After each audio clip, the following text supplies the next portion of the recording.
Some of the more fascinating pieces of evidence in South America have come out recently about these channels and pathways that they've found in the Amazon that could not have been created any other way but by humans creating irrigation, humans creating, like, it appears like grids, like a city grid. Definitely.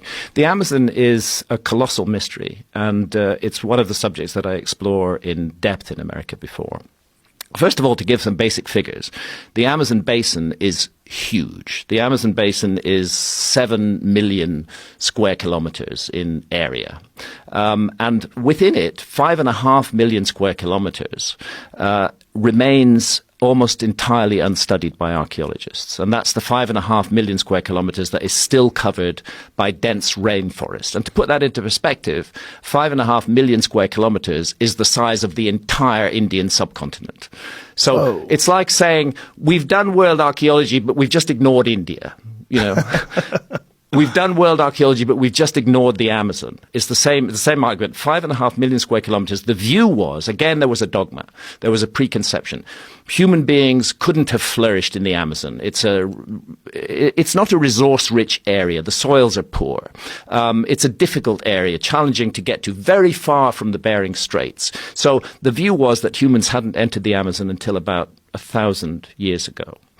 And then gradually, little by little, that view has begun to change. And it's begun to change because of the tragic clearances of the Amazon, because the Amazon rainforest is literally being cut down and turned into soybean farms and cattle ranches. And in that cutting down process has emerged things that shouldn't be there at all.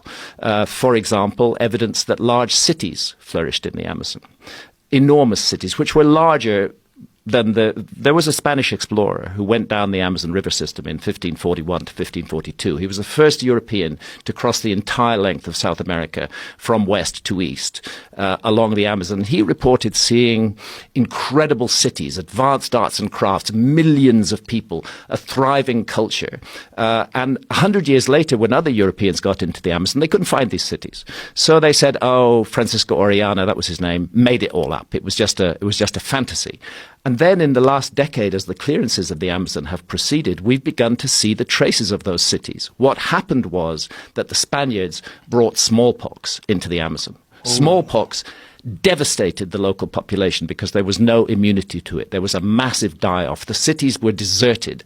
Within 50 years, they were completely overgrown by the jungle, and that's why they were not seen by the explorers who came in 100 years later. But now the jungle's being cleared, those cities are emerging, and we can say that a city like London, which had a population of roughly 50,000 in the 16th century, there were cities of that size all over the Amazon.